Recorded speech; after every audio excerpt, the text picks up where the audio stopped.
Hello everyone and welcome to the Refresh Step, where you recover yourself for the main step. I'm your host for today, tomorrow, and the foreseeable future, Theodore. And I'm with the hottest battler in the UK, and admin of the Battle Spirits English Wiki, Ayumu Seiki. Hello. So yeah, Ayumu, how are you doing today? Doing pretty well, I guess. I mean, I woke up not long ago, so it's not like I did anything. Yay! Yay! I mean, I Saga tournament coming up at night later. Oh. So yeah, so there's that. It's still just a seal event. Mm-mm. That's how it's called. Yes, Yeah. because my whole city, Mm-mm. like no matter which car shop, hasn't received most of the products yet because they're having problems with the distributor.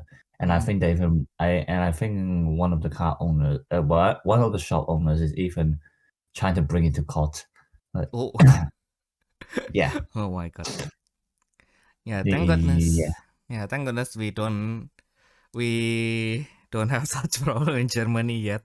At least I went to I will need to keep this a secret from those shops because they were all too nice, and then I was like,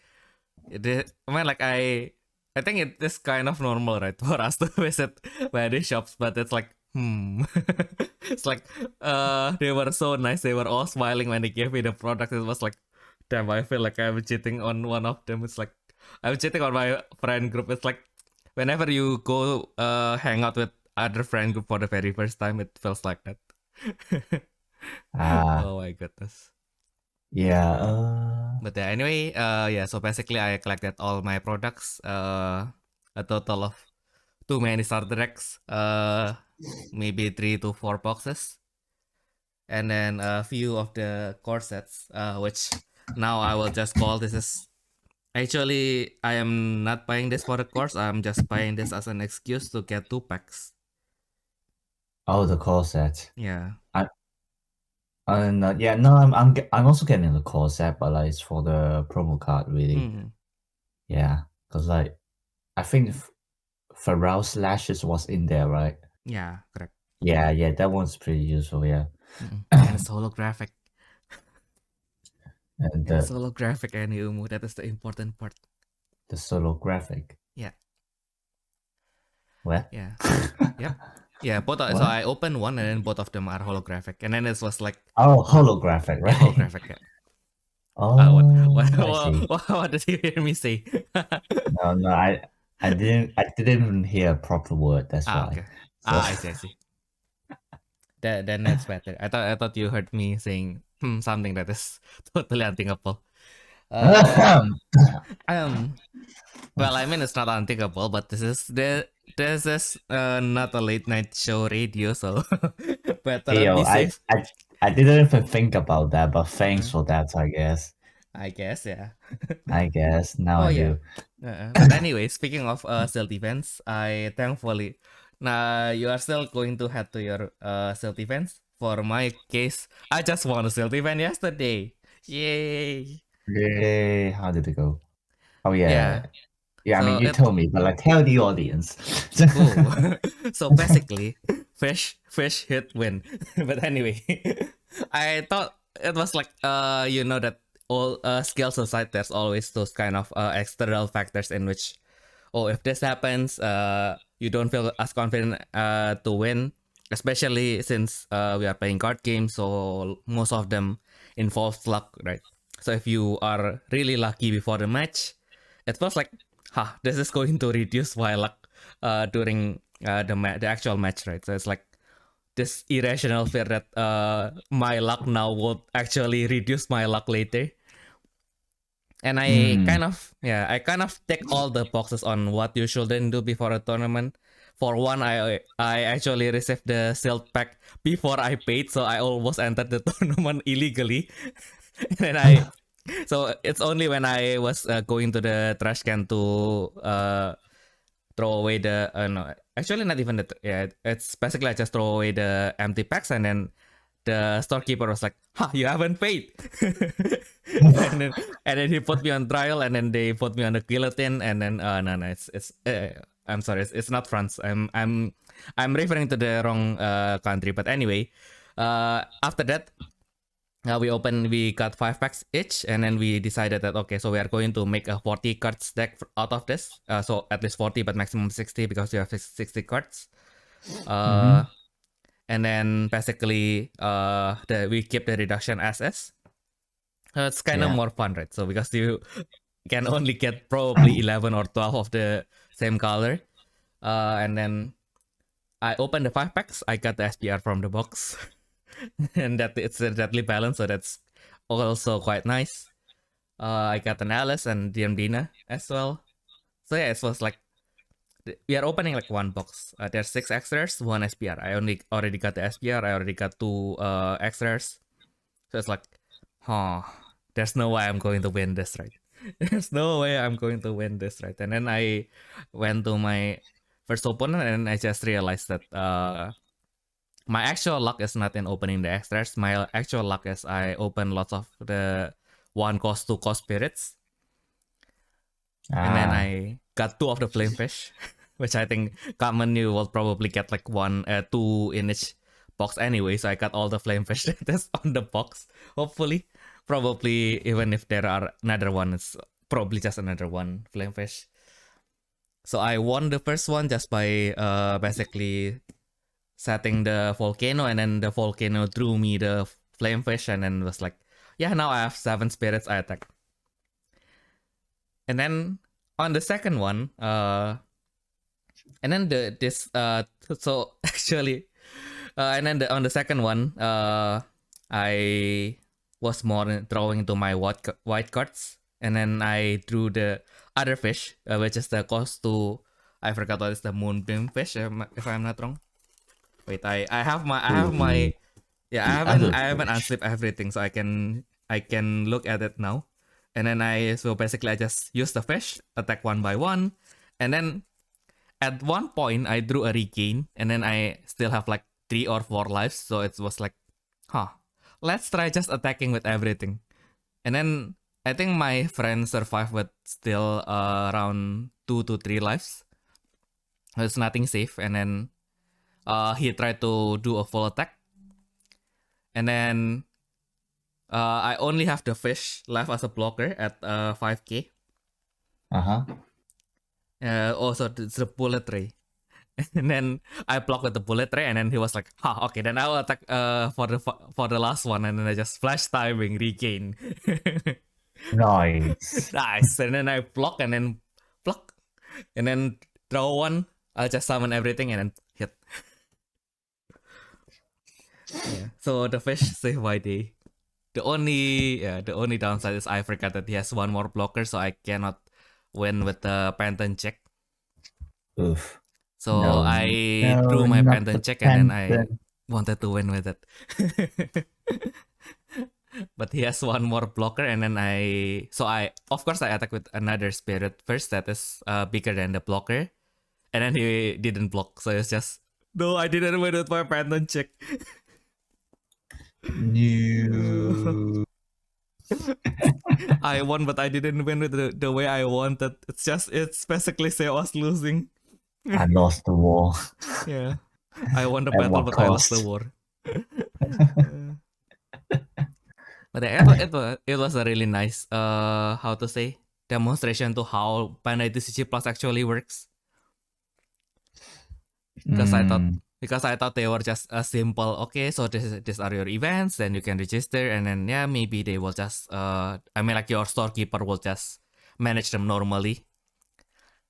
And then I just knew that you can actually like see your pairings and everything from them, and then there's the ranking as well. And then they even have a push notification for that, so it's like these are all, I mean, like, as a programmer who has experience with mobile applications, like, yeah, this is what you have to do anyway. Making push notifications, it's part of the job. It's part of the basic that you have to basically make this available to your customers, so they can, especially in e-commerce, so they can remember that they need to pay what they owed you. And then it's like, this is really nice. I never had this feeling before. I can check everything from my phone. I don't need to rely on the big screen that is in which the font is already too small for my eyes to read. Oh my goodness. But yeah, did they actually use that in London as well? Sorry? Did they actually use the Pandai Plus in London as well, actually? No, we didn't. That's the thing. It's Ah. freaking suck. Yeah. It's freaking suck. We have to submit that list by hand. That was last time I felt like that was when I was rushing my homework before the school started. Oh no. So it was everything manual. Yes. It's freaking suck. Yeah. I mean, like, yeah, and it just brought me back, like, our first, like, one of our first national tournaments that is actually sanctioned by Bandai. We have to submit our deck list for the Japanese game, right? And then it was like, the question is, for Vanguard, usually we will have to write like the whole name for the cards, and then like, now do we have to write the whole names here? And then it was like, we were asking that questions for a few hours until like we just realized there's no column for names. There's just card codes and then a number of cards in your deck. So it's like, yeah, we are asking the wrong question all this time. Yeah. A bunch of geniuses. We only had to write the set code as well. Yeah. Which make things a bit easier, yeah. I still didn't like it though. But it is quite nice. I mean, like, I don't know how they will do it in Saga. Let's see. Because I finally got the nice one that everybody is crazy about. It's actually now I think the market price is even higher than the Saga Rare itself. Oh, actually they kept the code just like in Battle Spirit, so that is nice. Only I thought because of the SPR, they changed the rarity. I thought they would actually change the code for PR card as well, but I see that they kept that just like Battle Spirit, so that is nice. If the system ever fails and we have to manually input everything, then that is one thing off my mind. So we don't need to worry about, oh no, I have multiple rarities of this card in my deck. Do I need to input this differently? Maybe for Right, the SPR. yeah.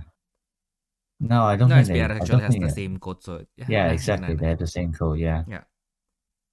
It doesn't matter. Yeah, that's a good thing. Yeah. That's actually like the one, like the non-game, like the really, really, really simple thing that I really like about Battle Spirits. It's like they kept the code, so if you ever have to write your deck list, it's like, yeah.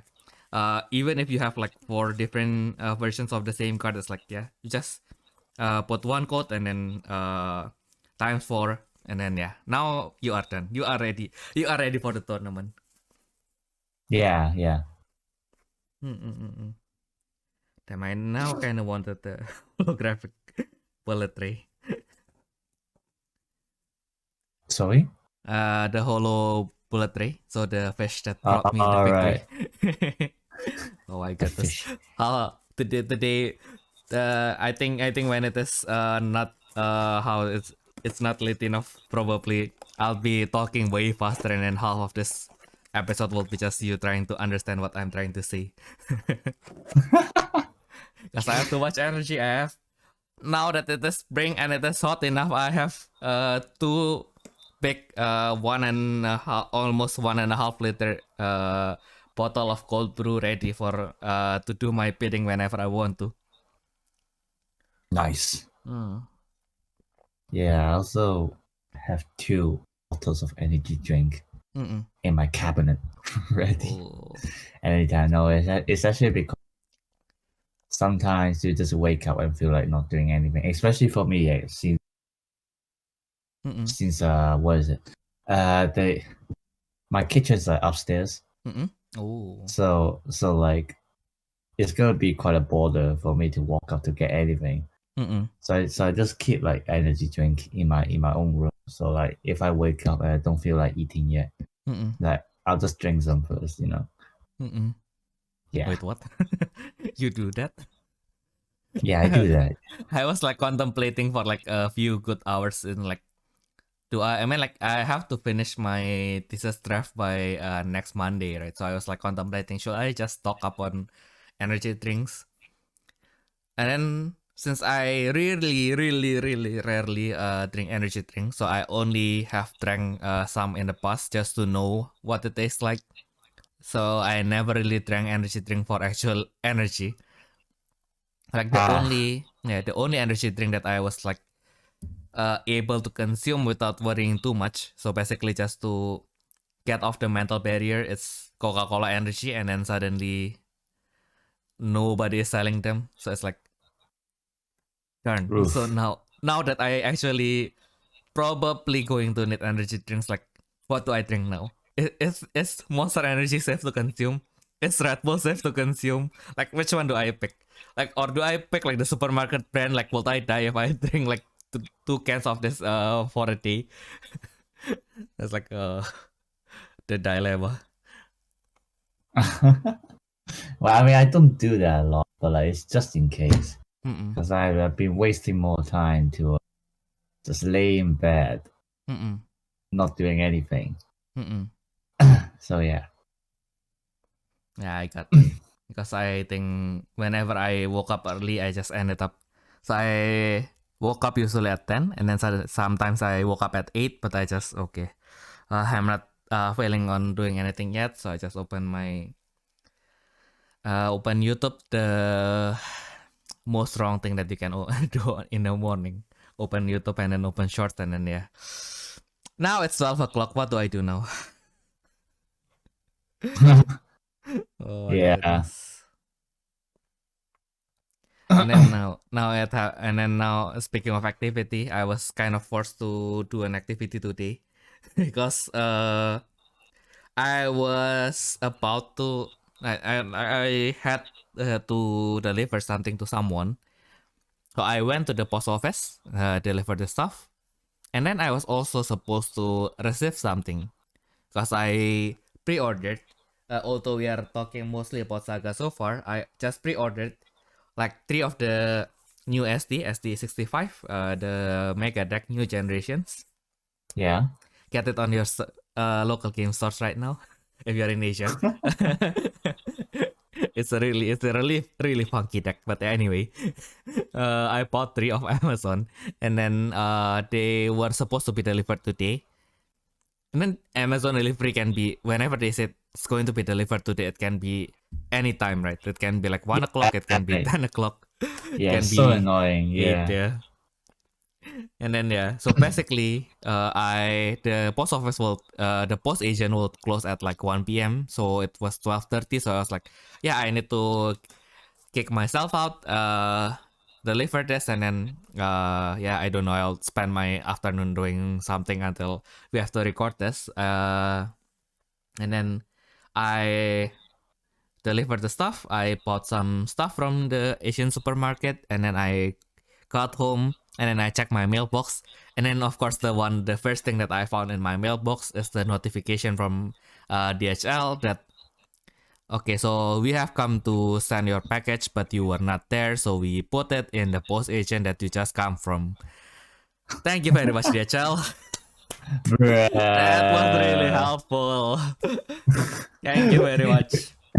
You are so aggravated that like your mic literally just lagged there. Did it. It's like, What the? But I always have like that small vendetta against the local DHL because with the yeah, I think this one is done by the international DHL, so usually it's fine. It's a much better experience because there's two DHL, right? So the one that handles the delivery within Germany, and then the one that delivers the delivery internationally. So the Yeah. international guys, the one that is really expensive, like if I want to send something to you from Germany, it's going to cost me like probably 5 times on from what I need to pay with the local DHL.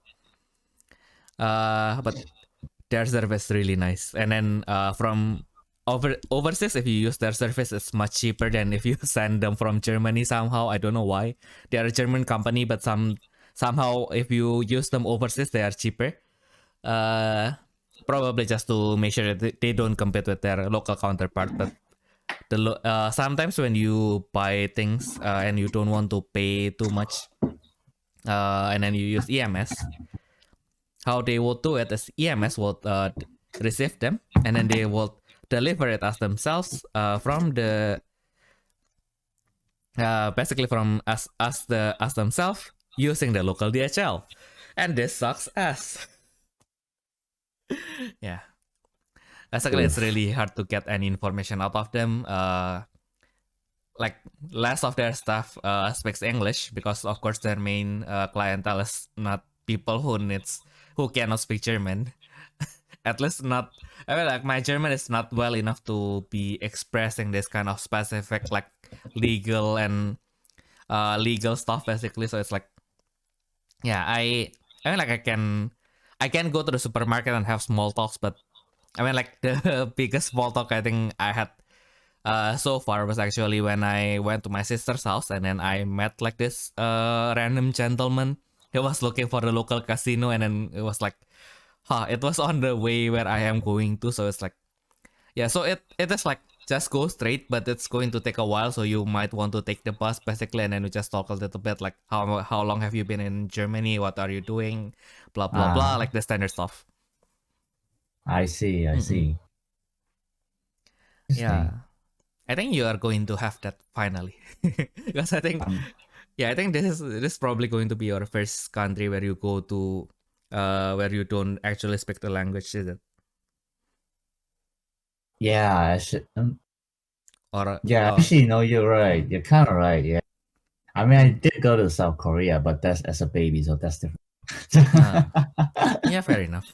Yeah, because even when I went to Hong Kong, it was like, yeah, it's Hong Kong, right? Everybody like speak English to some extent, so it's like, I can kind of get by. Well, actually, no, I went to Italy before. Oh. Yeah, I went to Venice for an art trip. Yeah, so, but I suppose, yeah, I didn't really have to speak to anyone because it's a school trip, so like basically the teachers handle everything. And like it's Venice, it's a tourist spot, so like most businessmen there would understand English anyway. And like it's not that hard when trying to buy something. I mean, at the very least, you can just point, give money, done. You know, so yeah, it wasn't that difficult. But like other than that, yeah, actually, I actually didn't really encounter any language barrier problem. But actually, no. It was very funny in Japan. I mean, I've told you this before, but I don't think I've said it in podcast yet. So I went to Japan with my friend, who's like 1 year older than me. So he graduated before me, and he wanted to go to Japan, but he has no friends, and I mean literally no friends. That's why he dragged me with him to his Japan trip. Yeah. I mean, I had like at that time I had like a free Japan trip anyway, so that's why I went with him. And then I mean he's a nice guy. Don't get me wrong. It's just it was just funny, like his reason to get me along. But no. I hope it's okay. Yeah, but yeah, it seems to be fine. But anyway, it's because like Japan, even especially since we're not in Tokyo, we went to Shikoku, which is which is like kind of an island around on the southeast side of Japan. It's obviously it's a very big island, but like nevertheless an island separate from the main continent.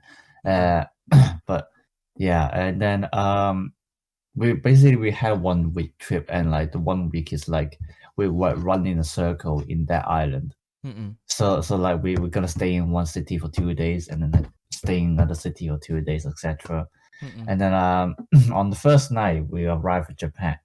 We decided to just check out one of the local restaurants, which is kind of like the Western style Japanese restaurant. Like they pretend to serve Western food, but like then like everything is like Japanese. What's the word? Yeah, it's Yeah, like Yoshoku. kind of Japanese base. Yeah, there we go. Yes, Yoshoku. yeah. The Yeah, Western Yoshoku. Japanese dish. Yeah, It's like, yeah. It's like our Chinese food. Basically, yeah. Like Yeah. if you go to a Chinese in Europe or America, same style. But yeah, and then so like we walk in, and then obviously the waiter comes out. Last I must say, and I said in English, 2 people, please. And then his face was horrified. Oh my god! The tourists, they speak English. Oh no! And the best part is like they didn't even try to speak English. They just speak in Japanese, assuming that we understand. I mean, I did, so it was fine. But there was this one case. The other case was obviously as a card game player, I would go to card shops even during my trip in Japan, especially during my trip in Japan. I think I spent 10,000 yen just on cards in that trip. And then there was this one time I went to a card shop, and then my brain's loading really slowly for whatever reason. And then okay, like I bought some cards, and then like they had this membership card kind of thing. I think. And then so yeah, I should have said this to you before, but yeah. And then like he also gave me one of those paper that you can scratch, and then like you get a prize from it. And then I scratched in front of them, and I got like a kind of discount, kind of like that. I want to ask them if like it's something I can use the next time. And I can't remember what language I tried to speak. I think it was in English, because like I can't speak Japanese very fluently. I mean, I can't speak Japanese almost at all. Yeah, I understand that. Yeah, and then they were just like, no, damn it, like that. Because like I realized from what they say, they thought I meant if I can use it now, especially since I already paid for the cards. And then, but like here's the best part. Like they like the Japanese are so ready for English tourists that they actually readied a whole menu of FAQ just so you can read. So damn it, and then they took and just like handed it to me, and like I was like, oh, okay, to read this. I mean, and then like I read, obviously my question isn't answered, but I was like, okay, I understand. I mean, you can understand from the reaction they have. So it's like so I was like, okay, I understand. Thank you. Like it's just a courtesy reading. I mean, like they are in the TCG business. They should know that we cannot read. Yeah, it's like, how slow can you be? You are in the TCG business for how many years now?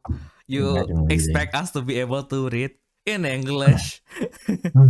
We can barely speak English. Yeah, the last time was actually in the last series event. Like I was like playing with my opponent, and he was like, and then he just like look at all my cards. What's your BP here? What's your BP there? And then, okay, 3,000. It's not 3,000. And then he attacked. And then he attacked with his pony with the bless effect. And it's like 4,000 attack. And I was like, okay, 4,000 block. And it's like, what? And it's like, it just need 2 cores. No, it just need 2 cores to build 4,000. Oh, just like that. And then he lost his pony. No, hippocampus, no. Yeah. Cat players don't read. Yeah, but you reminded me on why I only built my white deck so far, because I only have like 1 hour to build my deck last weekend, and I was like, I wanted to build the Mikavar deck, but it's like, so this looks like there's a lot of things that I need to reread again just to make sure. I only have 1 hour. Fuck this, I'm going to do this probably next weekend if I have the time. And yeah, it's still all out of sleeves. And then yeah, I guess just to be fair, the part for my white tag is much more complete. I basically got 4 Noman gut. I got 5 Noman gut basically from my 3 boxes. I got 5 Noman gut out of those. So and then I got 2 Enterprise. And then I bought 2 starter decks. So basically I already have 4 elk, 4 elk, 4 Noman gut, and 2 Enterprise. So basically, yeah, this deck is basically practically complete. I mean, like, Ice Shield is, yeah, my opponent will assume that I have Ice Shield anyway, so they wouldn't attack. Like, I played 2 matches after the Siltech tournament yesterday. The first match, I was not ready, and then I got rushed, and then I died. And then the second match, I almost lost. You know how I won actually? How? So my opponent, I started with the SD bear. So the one where if you block and then it has a soul core, then you can get a core, right? Yeah. So I just summoned it at level 1 with 2 cores on it. And then my opponent wanted to remove it really badly. So he just swarmed his field with the cost 1.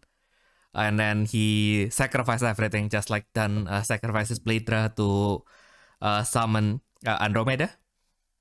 And then he destroyed my bear.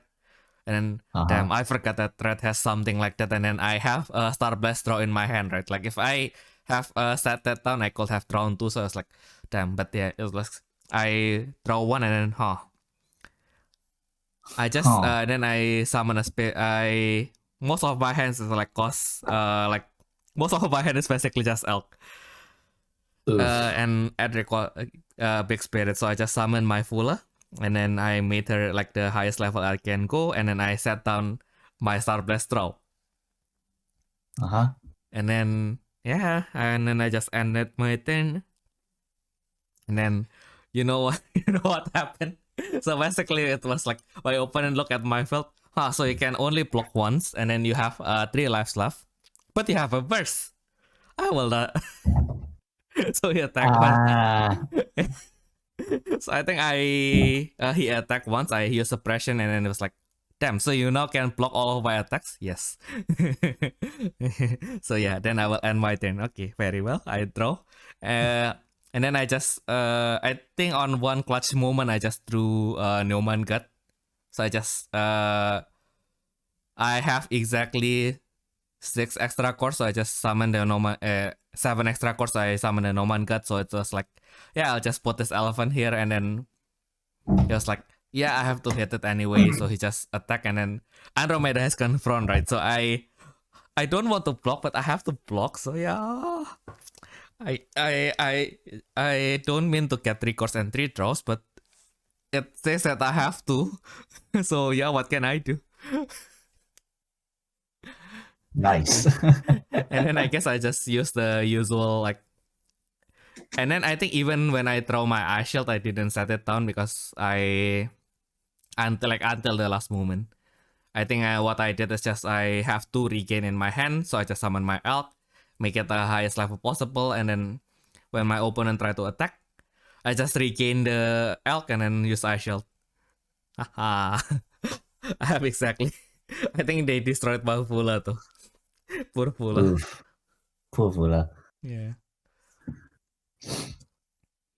Yeah, but that was with the it was either Burning Force or Volcanic Break, so it was like, yeah, I was able to cast the Regain first, and then I still have enough cores left to cast the Ice Shield, so it's like, yay, I'll survive. I'll survive, and then because my life is not reduced, now you lost 1 life, haha. Oh my god, that was way more satisfying than I imagined it would be. Damn. Like, I was like, my opponent was like, huh? What do you mean? Like, my life isn't reduced, so yours won't be. I was like, no. Yeah, it was fun. People don't read. Yeah. Yeah, I think it was fun because I think he was also having fun in that game, and then we had a conversation, and it was, yeah. Actually, I was a sweaty guy, but yeah, even sweaty guys can enjoy the game sometimes. So yeah, why not? Even sweaty guys. Yeah, I don't know Oh why my like God. they called the competitive player as sweaty guys. It was like pretty Why? funny. Yeah. Like why? I mean like you can be competitive player, you don't have to be sweaty. I mean like yeah, you stress more, I guess. But is it really sweaty? Yeah, well, that reminds me. Do I get Mm-mm. sweaty? Like, cause I can't get where they come. It's just Mm-mm. because like when you're nervous, you tend to sweat a bit more. Mm-mm. Yeah, Yeah, for me so it's mostly in my hands. That's like the biggest thing that you should not have as a TCG player. Sweaty hands when you are playing TCG. Feels yes. really uncomfortable. But- and then yeah. Yeah, no, I don't get that. But Mm-mm. I mean, I don't sweat a lot in general Mm-mm. anyway. Mm-mm. Yeah. I think it's also I mean like because I am from Indonesia, right, where it is like hot 24/7, so sweating was a really normal thing. So it was Mm. quite scary that in Germany sometimes it was so cold and then I entered somewhere with a heater and then I felt quite hot, but I cannot sweat. So it was like strange. So the heat is trying to escape my body, but there's no sweat to help to get the heat out. So it was only trying to get out of my skin. So it feels really hot in my skin. It felt like burning. So it's like, oh my goodness, this is a really strange feeling. Am I dying? Yeah. Yeah, I'm not the kind that sweats a lot in general. Like in hot, Mm-mm. even during like 27 Celsius degrees, and at that time I was just like walking around with my mom in my Mm-mm. hoodie, Mm-mm. and it's just like, are you not hot? And it's like, not really, maybe a little bit, but I can handle that. Mm-mm. And then I tell my friends that like I don't turn on the air conditioner even Mm-mm. during summer, and they're like, "How do you survive?" Are you mad? I mean, like my only biggest complaints about Germany is the absolute lack of air conditioning in people's houses. But yeah. Wait, sorry, what? Like there's no air conditioning in any houses in Right. Germany. So good thing you come here in spring. No, yeah, no, Yeah, no, it's fine. I mean, yeah, I'm used to it. I mean, to be fair, like yeah. But you, yeah. we're in Europe. How hot can it get? Well, I mean, I think it's quite different because the in Indonesia because it is really hot, so the buildings are kind of like the building and the lifestyle of people is already pretty much built around the heat. So we don't really go out that much. Pretty much everywhere is shaded, and then basically all the transportation is point to point, so you don't really need to be outside that much. And then like there's a lot of mini markets, there's a lot of kiosks, so you can basically get everything you need within like 5 minutes of walking. But in Germany, like in Europe in general, I think like they don't really think of that, so you have to walk maybe like 1 kilometer to the nearest store, and then now and nothing is covered because they don't really need that like for the other 9 months. uh if anything, it's actually a hazard if there's snow, right? And then uh now the sun is just beaming right at you, so it's like it is not about the temperature. It's like in Germany, I don't think like the temperature is like just a number. Like in the end, it is cold when the wind blows really hard. It is really hot when the sun is just beaming right at you and there's no filter, there's no shades to cover you. It's like, no, now I need my sweater not because I was cold. I need my sweater just to make sure that I don't get skin cancer. Yeah, Wow. I'm not. yeah. Mm. Would you really get skin cancer from that? Or Well, it's just an exaggeration. I don't know. I don't know because I think skin cancer is more about the exposure. So it's like if you just get into the sun for way too long, and also it's kind of guys, I'm not trying to be racist, but I think like different people with different uh different body, they basically have like different makeup on their skin, right? That's why our skin color is different. It's like I think, Yeah. yeah, I think for us Asians, we're more the sunlight. And yeah, we are more sensitive to the UV rays and everything. So it's like, yeah, there's more risk for us. That's why we do. But that's why most of us don't have the culture for sunbathing and everything. But I think it kind of works for the European, so that's why they have sunbathing and everything. But don't. For us, it's like, yeah, no, I don't want the sun to touch me. That's why the biggest lie in anime is the bikini episode, right? Like, there's no way people want to get that much skin out in the sun. I like the sunlight. Mm-mm. I would rather be hot than being cold. Yeah, I guess I will try. I mean, like, I would rather be in good enough like in a well lit but good enough air conditioned room. I think that's the best. Not too hot, not too cold. Yeah, But no, if I have don't. to, I if don't. I I have, don't if like I have the to air choose, conditioner at all. Yeah. Yeah, I guess if I have to choose, which one?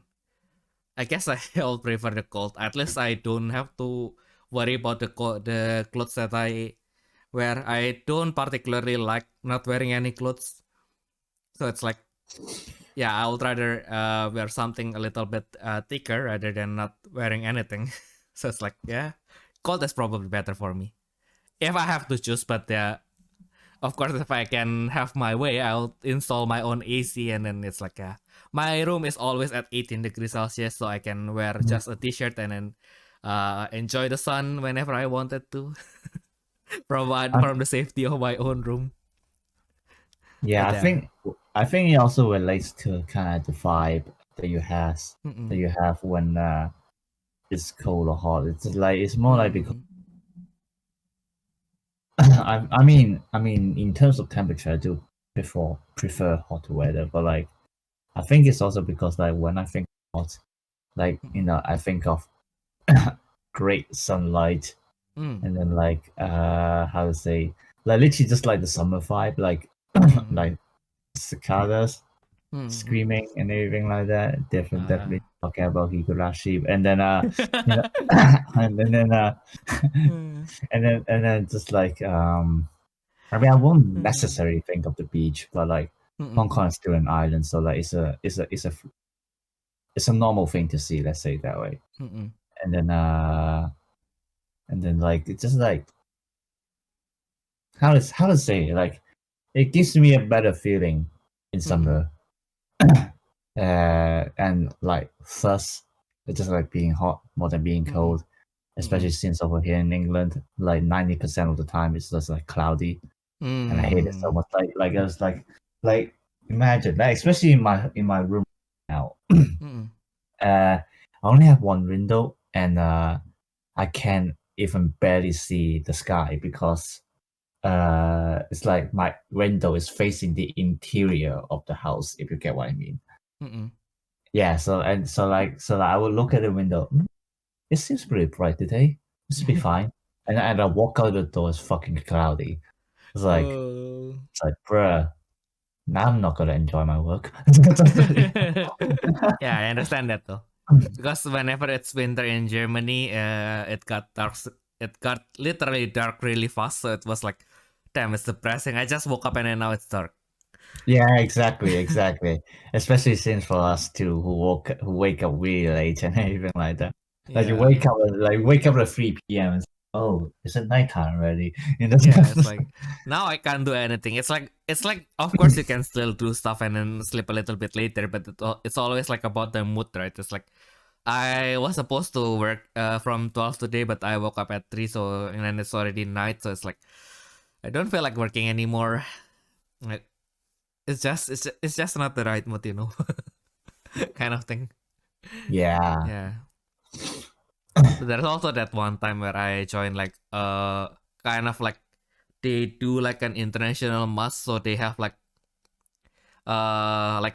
various people from various countries. So like so we were invited there as the Indonesian community, right?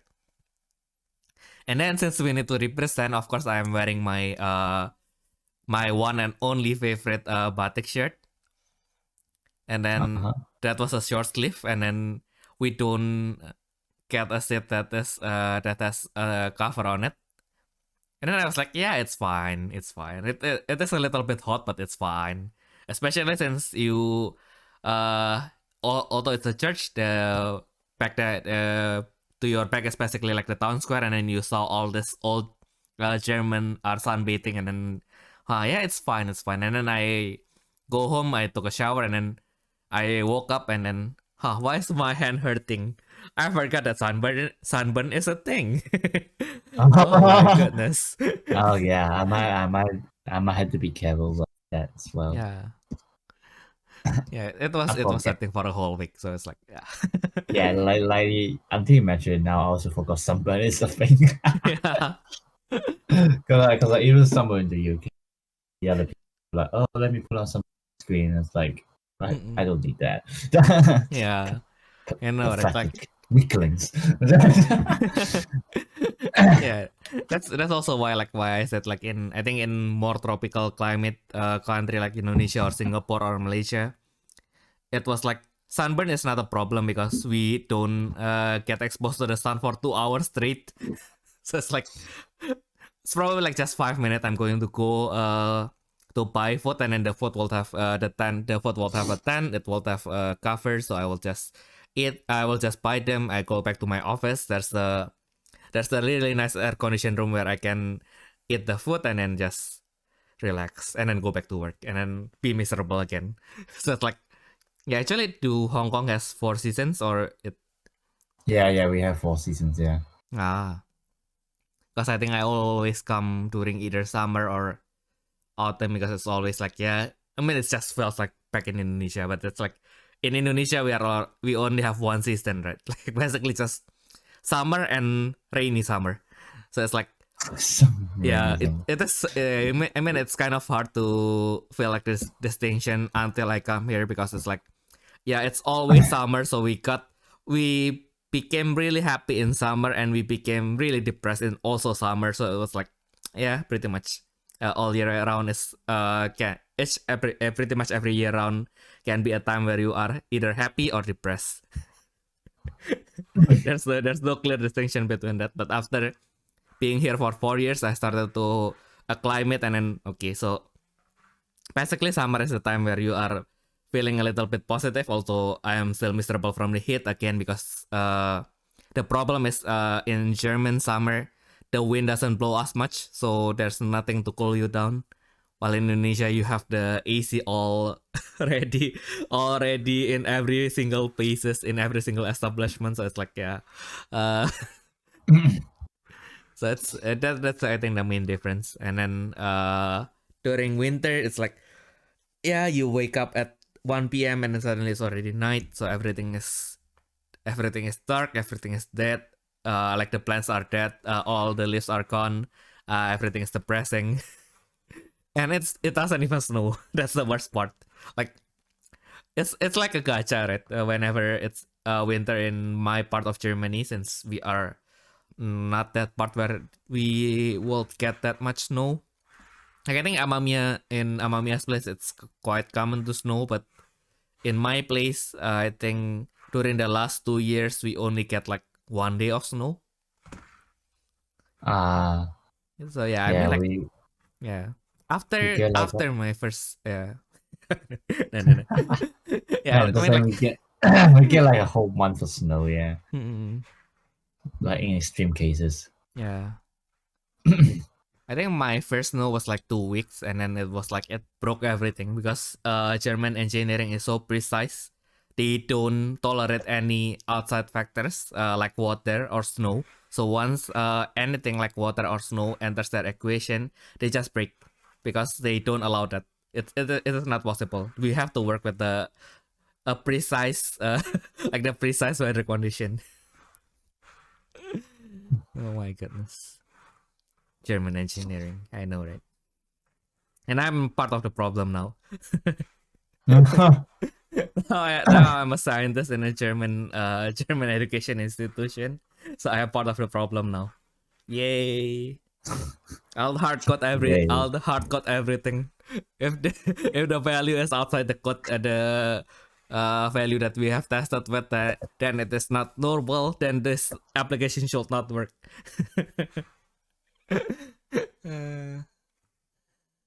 Yeah. I'm just thinking.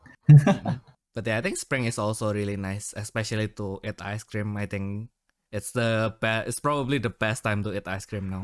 Now that I say that I wanted an ice cream, but I just discarded my last coin, so I'm not sure how I'm going to do that. Man, I can't remember the last time I had ice cream. It's too cold for the shit. And I'm not gonna waste money. Actually, yeah, but I think it's the perfect time because the sun is beaming, but it's not that hot, so the ice cream will not melt as fast. Right. Yeah, but I will. Yeah. No, I'll need to I look for would something so literally you can start first. Yeah, I would, bruh. No, I was just saying, like, I would usually eat ice cream literally to cool me down. Like, taste isn't exactly a factor for me, if that even makes sense. That I'm not the kind that's like, oh, I want to eat ice cream now, I'm gonna get one. Like, I eat ice cream out of necessity. I'm just saying it that way. Like the moments that I can remember when I eat ice cream is actually like, for example, when what is it?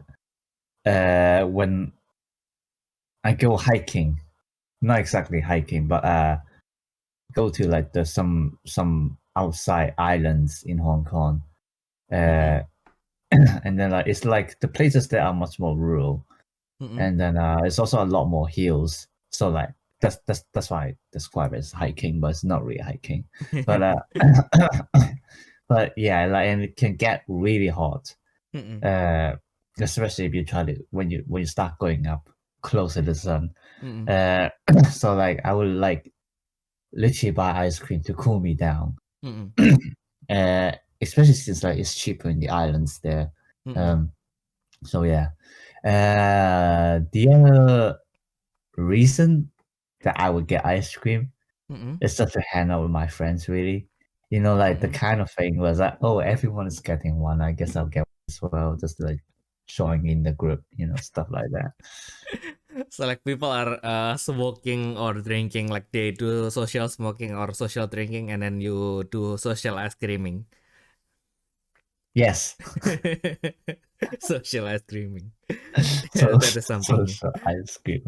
Yeah, I mean, if it is not harmful, you should do it like to kind of like do it together, because like you never know, but like, you know, or like one or two kind of mutual actions can like always like help to kind of remember the moment, you know, like things like that. So like and like it's just like one of my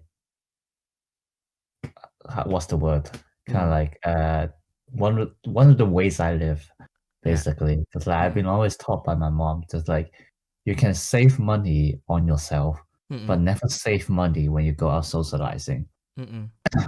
Yeah, so like, so I live by that word. So, you know, when I go with my friends, unless it's like it gets ridiculously expensive, or like, you know, like the thing is absolutely useless to spend money on, and I would like, but like if they're like, oh, let's get some boba tea, let's get some ice cream, and then hey, let's go to the arcade to play some games, like I would usually just like, yeah, sure, I can do that, you know.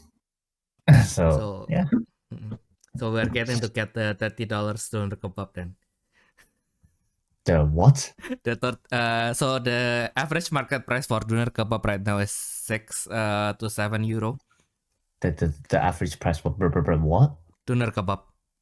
Doner. Oh. Yeah. So it's basically the kebab. I think in UK it exists just as kebab. But anyway, I'm now that I mention it, I never had kebab. I actually never did, like for some reasons. Like when I think of I want to eat something, kebab isn't the first thing in my mind, and I never thought about trying it out. I mean, in the first place, like we don't really have any kebab shops in the town center, so like, you know, if I want to get my food, of course I would go to somewhere nearby, like a Tesco or something like that, instead of like, traveling out just to go to a kebab shop and get a roll of kebab, which is gonna cost more than getting KFC anyway. But yeah, I understand that. I mean, like, I mostly eat kebab because you cannot escape it from Germany. I think I already told you that if when you come here, we are going to this city to try their kebab, and then we are going to the next city to try their kebab. It's going to taste the same, but yeah, we are eating them in a different city. I'm gonna walk out the plane to see you just munching on your kebab. Yeah, I'm going to do that. Bruh. Yeah, it's like, so like usually when you come to a hotel, there's a welcome drink, right? I'm going to give you your welcome kebab. Taste the German invention, Ayumu. I'll take that. Because if you know that the kebab is actually, like the doner kebab is actually, like it was contested whether it came from Turkey or from Germany. Yeah, I would think it's a Turkey thing, but like definitely not because of what kind of people work there. I mean, like even the German one, I mean, like they argued, like, but the one who argued is like the head of the meat association or something, so they kind of have a stake in trying to make this narrative goes through. But basically they argued that the Turkish immigrants is the one, they developed this style of doner kebab in Germany basically. But then the Turkish argued that this specific style actually exists in Turkey before Germany, in a city called Bursa. So it was like that is the point that is being contested. But it was pretty much already intertwined in German culture, so it's as good as a German invention by now. It's like nasi goreng, right? Nasi goreng it came from China, I suppose, but it's like, yeah, basically if you say nasi goreng, you will just say that's either Indonesian or Malaysian, right? Depending on which one you know first. What's that? Nasi goreng. It's just fried rice. Right, yeah. Nasi goreng. I mean, I thought it's from Indonesia. Mm-mm. I mean, that's my knowledge. That's my knowledge. But, yeah. But like then again, I mean, to be fair, no offense, but I mean, to me, Indonesia, Malaysia, or even Singapore, like it feels like you're having like a lot of like similar things. Like, well, I mean, I walk in a Malaysian restaurant, I wouldn't know if the food is from Malaysia or Indonesia. That's the thing. Like the restaurant say this is Malaysian, but then like I look at the, but I think I saw this in the Indonesian restaurant as well. so yeah.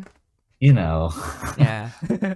I mean, like when we are speaking of Indonesian food, it's basically like talking about Chinese food, right? Because Indonesia is significantly larger than Malaysia and Singapore combined. I mean, like we used to want to invade them, but we failed.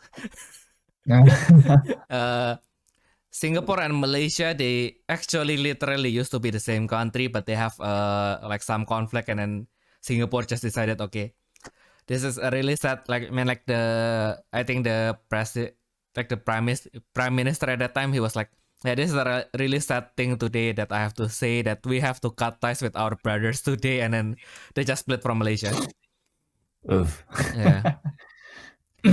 So yeah, that's basically like, and then now we just joke that Singaporean food is basically just in Malaysian food that is being watered down. So, I think you can check out Wilson's episode and his view on that. So basically, I think he thought that so Malaysian cuisine is always they kind of want to emphasize the flavor, and then Singaporean ones, they are much lighter in flavor. So if you are used to the heavier flavor, it can feel a little bit blunt, but actually if you don't know the wiser, then yeah, they have both their charms. I mean, like, especially since I'm from Java, right? So the cuisine in Java is significantly different from the one in East Indonesia, where it is East and West Indonesia, where it is much closer to Singapore and Malaysia, and then their dish is also much more similar. So yeah, there's that also. The more you know. The more you know. Yeah, and I mean, like, it's not like, yeah, I think in Germany even there's like there are some regional dishes, but like the one that actually became a restaurant is quite common. Like, it's mostly just doner pizza, Chinese food. Uh, if you go to the pub, sometimes you can find something else. Like, but yeah, I mean, like, one of our most favorite pubs, they have been so internationalized, so now it's basically just an English pub at this point.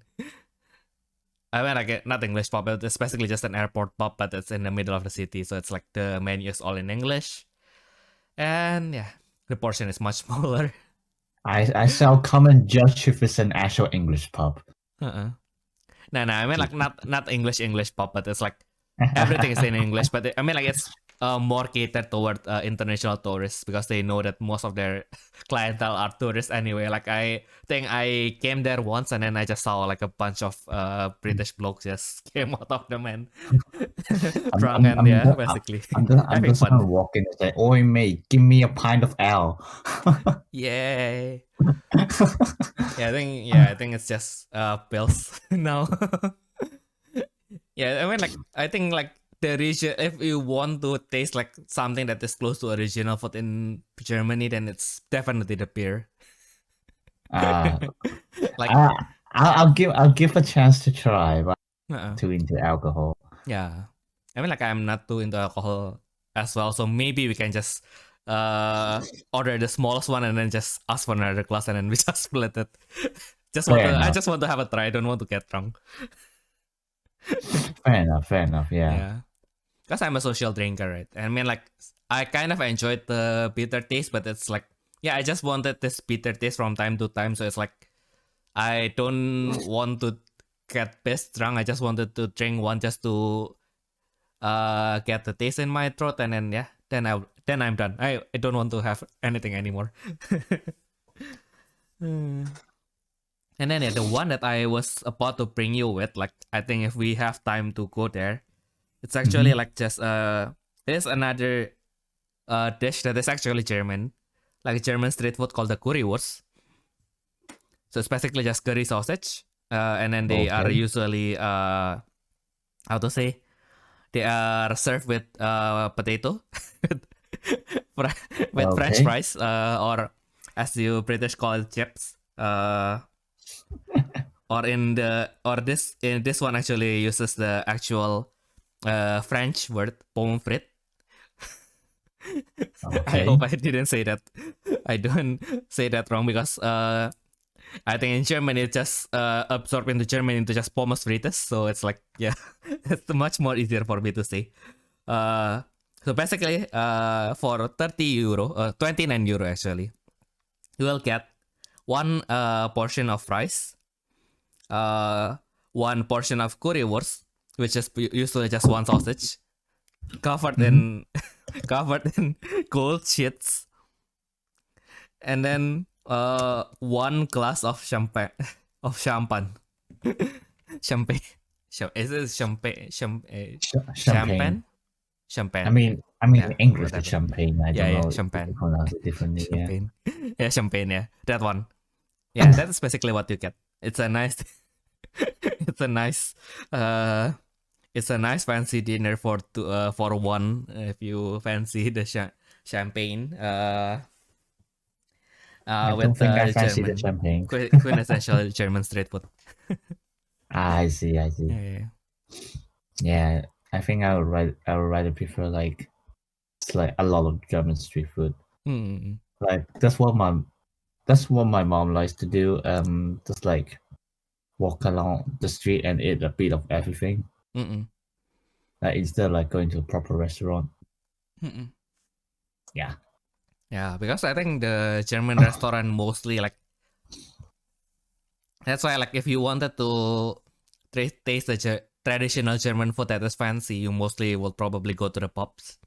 Like the German restaurant usually there are more like proper European, like generic European food like steak and steak. So yeah, other than that, it's just either street food or or just the pops. If you want to eat like the fancy traditional German food, I think I find, because I think it's also not in the culture to eat out that much. So when they eat out, they kind of just wanted to have the vibe, I think. Just the restaurant is really nice. You eat a good steak, you drink your alcohol, and then you go home happy. And drunk. And drunk. And drunk. But yeah, I guess we will at least be in Cologne, Karlsruhe, and Düsseldorf. So and probably Duisburg as well. So you can at least try 4 different kinds of beer. I usually don't drink 4 days in a row, but yeah, let's see if we can survive this together. Let's go. Let's go. Let's try the regional bread, the liquid bread. Oh god. Okay, so It sounds so weird when people call it liquid bread. I know, right? But it is the liquid bread. Reminds me of cronies. What did she do? Oh, she threw a Subway sandwich into the blender. Not a Subway smoothie. Subway smoothie is not liquid bread. Beer is. Oh god. Why did you do that? What the fuck? But yeah, I guess that's it. I think we started with our PSS journey, and then we just talk about liquid bread. But yeah, if you want to ask us about TCG, living abroad, or just life in general, we might not be able to answer everything. But if you are welcome to always send us your questions to our email at therefreshsteppodcast. Why do I always start with at? At therefreshsteppodcast@gmail.com. So yeah, I guess that is everything from us for today. We hope that you guys had a nice week going forward, and we'll see you all in the next turn. Bye bye. Bye bye. Bye.